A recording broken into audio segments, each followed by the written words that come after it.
नमस्कार साथियों, मैं महेंद्र फोगाट और आप देख रहे हैं न्यूज़ 24 से खबरटी। स्वागत है आपका एक नए वीडियो में। आज श्री माधोपुर कॉन्स्टिट्यूंसी से हमारे साथ डॉक्टर माधव सिंह जी हैं। तो सबसे पहले तो सर आपका बहुत बहुत स्वागत है चैनल पे।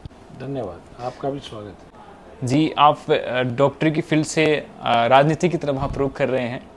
सबसे पहले तो आप छोटा सा जीवन परिचय आप जरूर देंगे कि इस रुझान के पीछे क्या कारण रहा। राजनीति में तो मैं छात्र जीवन से ही हूँ और मैं मेरी स्कूल लाइफ में, मिडिल कॉलेज लाइफ में, राजस्थान यूनिवर्सिटी महाराजा कॉलेज में भी मैं जहाँ जहाँ पढ़ा, मैं पढ़ाई के साथ साथ राजनीति में भी और वहाँ की छात्र संसद में भी हमेशा पदाधिकारी रहा जी। और मैंने 87 से राजस्थान की जो अच्छी मेडिकल कॉलेज मानी जाती है स्वाभिमान सिंह मेडिकल कॉलेज, उससे ग्रेजुएशन किया है और मैं 90 से यहाँ हूँ श्री माधोपुर में। 10 साल तक मैंने राजकीय सेवाओं के अंदर काम किया है और उसके बाद में 2001 से मेरा प्राइवेट हॉस्पिटल है जी।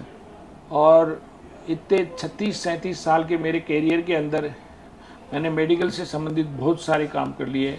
मैंने लगभग 25-30 हज़ार से ज़्यादा डिलीवरी करवा दी, मेरे हाथ से करवा दी। जी जी। बहुत सारे बड़े ऑपरेशन, मल्टी स्पेशलिटी का काम मेरे यहाँ है। अब सब कुछ कर लिया और मेडिकल फील्ड में इतना काम करने के बावजूद मैंने महसूस किया कि क्यों नहीं जो हमारी जो नीति रहती है, हमारा जो काम करने का जो कैलिबर है, उसको लोगों तक जोड़ा जाए, ऐसे समूह के अंदर लोगों को भी काम करने के लिए प्रेरित किया जाए और एक देश के लिए भी जो सक्षम क्वालिफाइड लोग हैं, जो जिस फील्ड के हैं वैसे फील्ड उसके अंदर राजनीति के अंदर आए तो राजनीति की शुचिता के लिए भी अच्छा रहेगा। तो आपकी कॉन्स्टिट्यूंसी की मैं बात करूं, बीजेपी यहाँ से पहले से हालांकि पिछले चुनाव में थोड़ी कमज़ोर रही है। अभी आप टिकट को लेकर कितने आश्वस्त हैं? दूसरी चीज़ है, आप जब फील्ड में जाते हैं, लोगों से मिलते हैं, क्या फीडबैक रहता है आपके लिए? देखो, मैं 2003 से ही दावेदार हूँ यहाँ। 2003 में मेरा डिक्लेयर भी हो गया था, टिकट की मेरी घोषणा भी हो गई थी। जी जी। किसी कारणवश या मेरा राजनीतिक जो पोस्ट है मेरा, मैं गवर्नमेंट के जॉब में था तो उसमें मेरा रिजाइन एक्सेप्ट नहीं हो पाया था। उसकी वजह से मैं चुनाव लड़ नहीं पाया था और बीजेपी ने मेरे को टिकट देने के बावजूद भी मैं मना करके आया था। जी जी। और 2008 और 2013 के चुनाव के अंदर मैंने मेरे मेडिकल फील्ड के अंदर ही ज़्यादा काम करने की सोची, लेकिन उसके बाद मुझे लगा कि इधर काम बहुत हो गया, अब राजनीति और सामाजिक कामों के अंदर जुड़ना। इस एक्सपीरियंस तो उसके बाद में मैंने वहाँ से लगातार, पिछली बार भी मैंने टिकट मांगी थी, हर बार मेरा पैनल में नाम जाता है और पिछली बार भी लगभग एकदम नज़दीक सिरे के पास में जाकर के 2 लोगों के पैनल के बाद में मेरे दूसरे जो साथी थे जाबर सिंह जी खर्रा, उनको टिकट मिली और मैंने उनका पूरा सहयोग किया। भारतीय जनता पार्टी के लिए काम करते रहते हैं।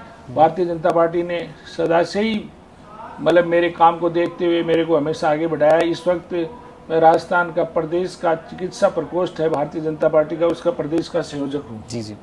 और जिला की कार्यकारिणी का मैं सदाई मेंबर रहा हूँ और अभी भारतीय जनता पार्टी की जिला समन्वय समिति की है, उसका भी मैं पदाधिकारी हूँ।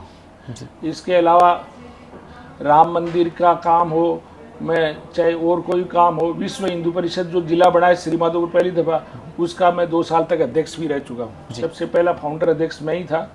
और जितने भी जैसे विश्व हिंदू परिषद के काम होते हैं, मंदिर निर्माण के काम होते हैं, जितने भी हमारे संगठन के जितने आंदोलन, आक्रोश रैलियां होती हैं, उनमें सब में मैं सदा से ही बढ़ चढ़ के भाग ले करके आता हूँ। तो आप टिकट को लेकर आप काफ़ी कॉन्फिडेंट हैं कि हाँ? टिकट में हमेशा ये है कि कोई किसी खानदान की कोई बपोती नहीं है। जी जी। और मोदी जी तो खास तौर से वंशवाद के खिलाफ है जी। और यहाँ हमारे श्री माधोपुर में 60-70 साल से कांग्रेस और बीजेपी दोनों के अंदर ही एक ही खानदान दोनों में आ रहा है, कभी एक बार वो कभी वो। बिल्कुल। तो अगर बीजेपी के अंदर या कांग्रेस के अंदर आप किसी भी पार्टी में अगर ये समझ लो कि टिकट इस खानदान की तय है तो दूसरा काम कोई क्यों करेगा? जी। तो एक तरह से कार्यकर्ता हतोत्साहित होंगे। कार्यकर्ताओं के मनोबल को बढ़ाने के लिए, उनकी महत्वाकांक्षाओं को जागृत रखने के लिए बहुत ज़रूरी है कि नीचे स्तर से या जो नए स्तर से जो कार्यकर्ता हैं उनको भी आगे बढ़ाया जाए। और उनको आगे बढ़ाने का तरीका यह है कि उनको भी टिकट दे करके चुनाव लड़ाया जाए और उनकी भी योग्यता को परखा जाए। जी। हालांकि बीजेपी की मोनोपोली से रही कि हमेशा से वो नए चेहरों पर, नई न्यू फेस पे एक्सपेरिमेंट करती है।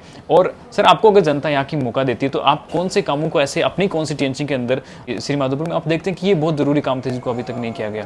देखो, यहाँ सबसे ज़्यादा पानी की समस्या है, सबसे ज़्यादा बिजली की समस्या है, यहाँ सबसे ज़्यादा सड़कों की समस्या है, सबसे ज़्यादा नगर पालिका के अंदर भ्रष्टाचार की समस्या है, सीवरेज की समस्या है, यहाँ स्टेडियम की समस्या है, और कोई इस तरह का कोई उद्यान या पार्क नहीं है। और हमारी जो कृषि मंडी है उसके अनाज मंडी के अंदर जैसे अलग से डिपार्टमेंट होना चाहिए किसानों के लिए, जो बड़ी मंडियों में होते हैं।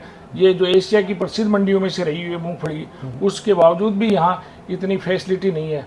और लोगों की मतलब इन नेताओं की अकर्मण्यता और इनके भ्रष्टाचार की वजह से श्रीमाधोपुर कस्बा एक तरह से पहले सीकर में नहीं बल्कि पूरे राजस्थान में बड़ा कस्बाओं की गिनती में माना जाता था। यहाँ कपड़ा, बर्तन और मंडी का व्यापार सबसे तगड़ा था, और आज ये उजड़ता जा रहा है। और अपने आसपास के जो छोटे कस्बे थे जो यहाँ आते थे, वो लोगों के पास यहाँ के लोग जाते हैं। और ये भी मैं देख रहा हूँ पिछले 15-20 साल से कि यहाँ के लोग हर परिवार में 2-3 लोग, कोई जयपुर शिफ्ट हो गया, कोई सूरत शिफ्ट हो गया, कोई बम्बई शिफ्ट हो गया। जो शिफ्ट हो गया वो 1-1, 2-2 को और बुला रहा है। वो इसलिए है कि यहाँ न तो विकास हो रहा है, न किसी तरह की कोई मिनिमम आवश्यकताओं की पूर्ति हो रही है।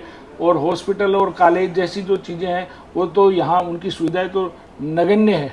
और शांति और सुरक्षा की बात के अंदर भी ये जो हमारा जो एरिया है श्रीमाधोपुर का, वो सीकर जिले से भी आगे बढ़ता जा रहा है। जी सर, मैं एक ये भी चीज़ है कि अभी जैसे नया जिला बना है अपना नीमका थाना, तो आपको क्या लगता है अगर आपके जो नेता ज़्यादा सक्रिय होता तो ये आपको भी अपॉर्चुनिटी मिल सकती थी? डेफिनेटली श्रीमाधोपुर नीमका थाना से बहुत सारी चीज़ों के अंदर आगे, भौगोलिक स्थिति के हिसाब से और जनसंख्या के हिसाब से और जो इसका इतिहास है उसके हिसाब से ये आगे था। और जो स्थिति सेंटर के हिसाब से, आसपास के लोगों की स्थिति के हिसाब से भी ये जिला यही होना चाहिए था। लेकिन जो यहाँ के नेता हैं उन्होंने एक भी कोशिश भी नहीं की, और यहाँ से लेकर के स्टेशन तक भी नहीं गए, या अपने मुंह से एक जबान भी नहीं खोली, अपने लिखने से कलम भी नहीं चलाई। और इवन मैंने ये देखा है और सुना है, लोग कहते हैं कि जो नीमका थाना के जो वहाँ के जो राजनीतिक लोग थे, वो यहाँ हमारे राजनीति के जो चुने हुए प्रतिनिधि थे उनसे दस्तखत करवा के लिखा के लेके चले गए, और उन्होंने यहाँ के लोगों ने लिख के दे दिया कि नीमका थाना जिला बना दिया जाए तो हमें कोई आपत्ति नहीं है, श्रीमाधोपुर को हम उसमें शामिल कर देंगे। तो इन नेताओं के अकर्मण्यता की वजह से, इनके मन की अंदरूनी भावनाओं की बेईमानी की वजह से ये पिछड़ गया है और आज जिला बनने से रह गया है। एक आखिरी सवाल, आप जो जनता है उनसे क्या अपील करना चाहेंगे, वो किस दिशा में जाएं, क्योंकि बहुत सारे नए वोटर्स भी हैं, उन सब से क्या कहना चाहेंगे सर? अपील की बात जहाँ तक है, मैं सबसे पहले तो मैं आपको कह रहा हूँ कि बदलाव होना चाहिए, और बदलाव योग्यता को देख करके होना चाहिए, और बदलाव ईमानदारी को देख करके होना चाहिए, और बदलाव आदमी की कार्य क्षमता को देख करके होना चाहिए, और बदलाव जनता की आवाज़ के हिसाब से भी आवश्यक है। बहुत सारे लोग आज सब अपने तरफ से मुखर होकर आवाज़ उठाते हैं, लेकिन वो सोचते हैं कि हम आवाज़ उठाएंगे और टिकट इन्हीं को लोगों को मिलेगी, तो वो बेचारे अपनी आवाज़ को दबा लेते हैं और डरे हुए रहते हैं। क्योंकि वो पिछले 20 साल से मैं देख रहा हूँ कि लोग आवाज़ उठाते हैं, कोशिश करते हैं, टिकट फिर उन लोगों को ही मिल जाती है जिन लोगों का जनता विरोध करती है। तो जनता भी अपने आप में सहमी और डरी हुई है। एक बार किसी तरह से टिकट का खुलासा हो जाए और जो टिकट के अपने आप ठेकेदार बने हुए उनकी टिकट कट जाए, तो जनता में बहुत बड़ा उत्साह होगा और नए आदमियों का बहुत स्वागत करेगी। और आप डॉक्टर साहब के बारे में क्या राय रखते हैं? आप स्पेशली श्रीमाधोपुर से इस वीडियो को देख रहे हैं तो आप उनके बारे में राय जरूर रखिएगा, और बीजेपी को यहाँ पे कितना आप मजबूत देखते हैं ये भी आप कमेंट सेक्शन में जरूर बताइएगा। Thanks for watching, meet with soon in next video.